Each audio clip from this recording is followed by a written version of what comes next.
Hey guys, it's Stoneface here again. I had a comment on my last video. Somebody wanted me to elaborate on the story about me running away, and I guess how that led into me starting to do music. I guess I'm going to start with a little bit of backstory. I grew up Southern Baptist in Memphis.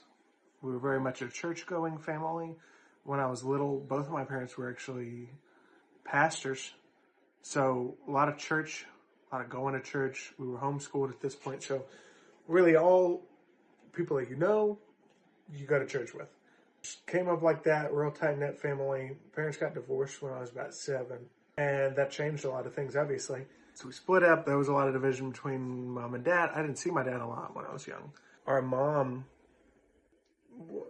she was draining him financially and, talking a lot of shit about him to us. At the same time, just spreading misinformation and not really allowing him to see his whole lot. So I have 4 siblings total. I have 1 stepbrother. That's the one that y'all have heard me talk about already, Arizona Aiken. And then I have 3 other siblings. I have 2 brothers and a sister. I have an older brother, younger brother, and an older sister. So I'm a middle child.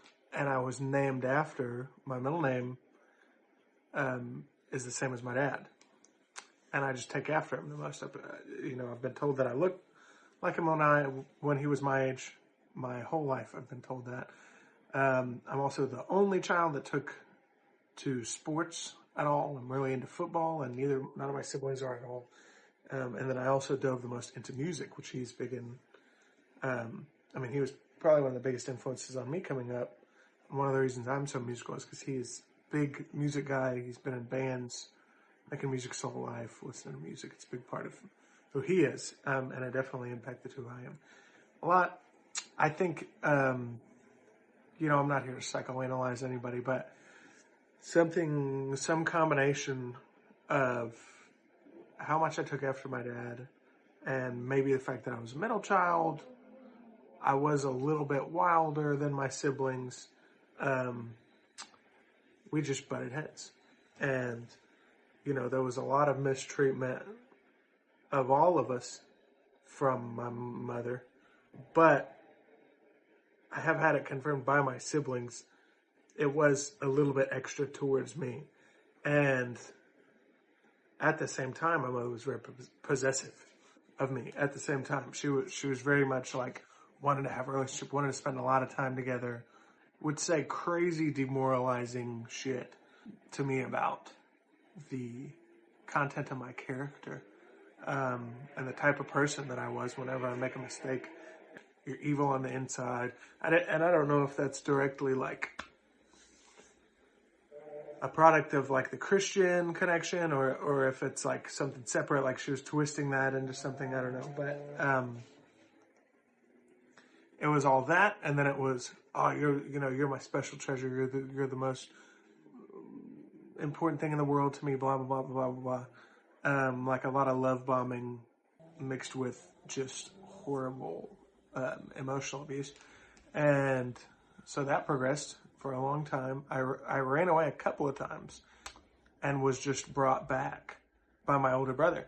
This goes on for 16 years. And I'm 16. I have a girlfriend for the first time in my life.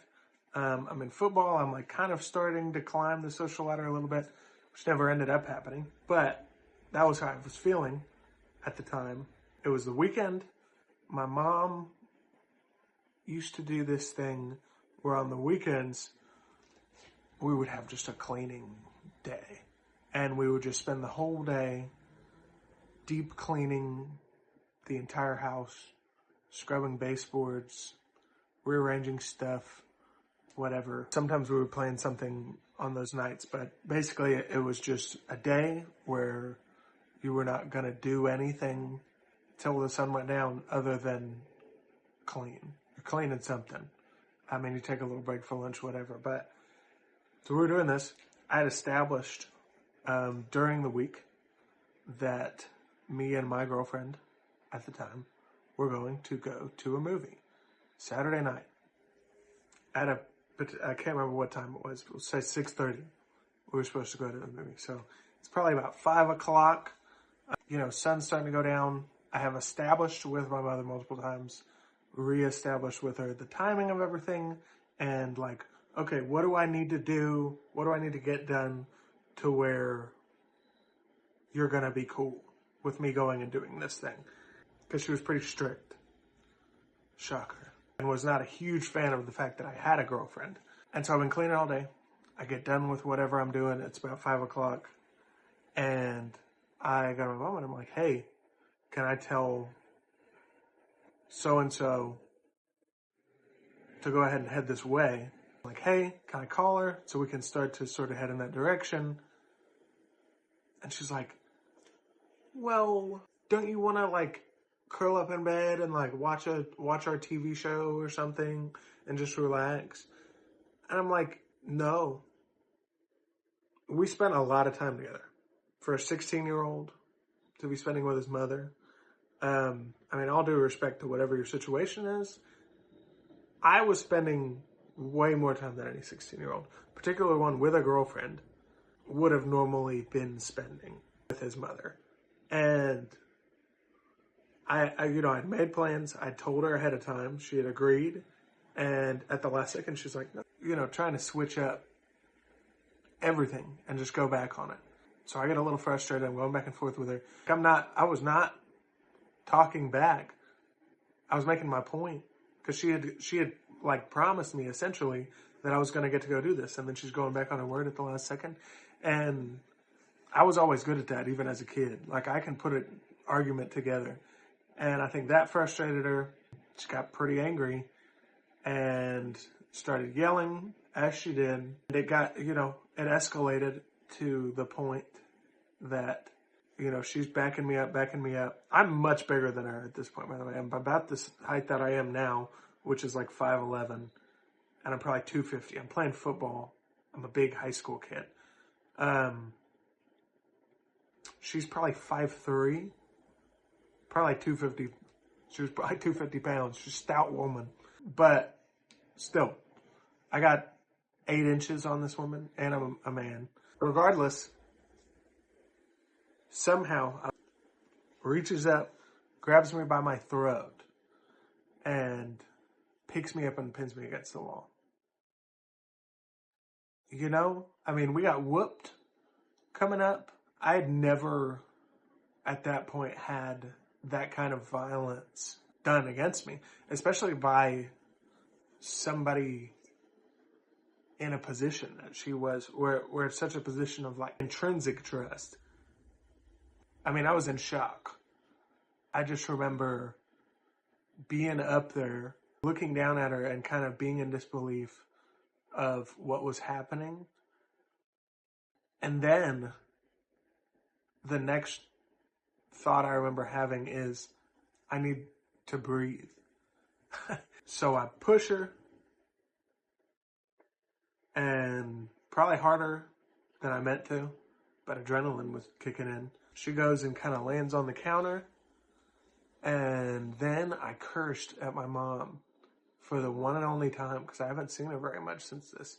We've had very little contact, but for the one time in my life, I cursed at my mother. I said, "Fuck you, bitch." And I walked out. By this point, my older brother was in college, so he wasn't living with us anymore. Just the way that I am, the logistics are going through my head already as I'm walking towards the door. And I realize nobody in this house can catch me if I run. So I did. Wandered around for a while. Ended up calling my girlfriend. She had a car. And we rode around for a while. I ended up at my stepmother's house. Told them what happened. And I ended up sleeping on my stepmother's couch for a couple years until I graduated high school and went and got my own place. To tie it back into the music, like I said, I've always been very musical. I've always loved music. And conceptually, I had already toyed with the idea of making music. I'd never done it before. I'd never really earnestly tried to make art before in that way. For like a year or so beforehand, my stepbrother, Arizona Aiken, had been. He'd been writing music, like earnestly, really trying, and some of it was pretty good. So I ran away from home. Yeah, we did not make that 6:30 showing. We sat and just talked, and like I was sad for a long time. And then she left, and my parents went to bed. My parents, my dad and my stepmom, that's who I call my parents in present day. And I just remember feeling hollow and directionless. Growing up, you feel like you grow up with this kind of predetermined path for a while. It's like everybody's making you do what you're supposed to do, which is like the big difference between being a kid and an adult. Everything's set out for you. Your parents are going to take you to school. You're going to do school. And then when you get out of school, you go to college. And suddenly that was all gone for me. I felt like because my dad and my stepmom were not really in positions to, I mean, they got me to school and stuff. They got me the essentials, but it was not, well, for one, my mom kept collecting child support on me for the last 2 years. So they were not financially well off. I was working, but it wasn't the greatest time in my life either. That was when the drugs started to come in, and the music was great. I still am doing that. I love it. It's the love of my life is music. I love writing music. I love performing it. And it really is therapy to me. Like, especially when so few people are listening at this point, I get a lot more out of it than anybody else has. And there's a lot of songs that I write and a lot of lines that will never see the light of day. It's just for me. And that's what music's about. I think, coincidentally, I think this thing that I made for myself can help other people who think similar to me, have similar problems, had similar experiences. It is therapy. It's cathartic for me. It's me coming to myself with a problem, and I don't necessarily find a solution by the end, but I'm usually okay. It makes me feel better. So if it does that for me, presumably it would do that for somebody other than me, hopefully. And then also I'm pretty good at it. I got bars a little bit. I have been doing it a long time. I know I've covered that misconception in the last video. When I was 16, that was 10 years ago. So I've been writing music since then. I haven't been putting out music steady since then, but I've been writing music the whole time. And if you're interested in hearing music from that time, you can find it on YouTube. It is there. I won't tell you where. If you paid attention, you might have heard my rap name in this video or maybe another video. And I mean, if y'all really want to know, I'll tell you, but I'm not going to give it to you for free. Anyway, thank you so much for watching. This is Stoneface. If you guys have anything else you want to hear about my life or whatever, if you want to hear what I think about something or whatever, just let me know. I'll be here. Thank you.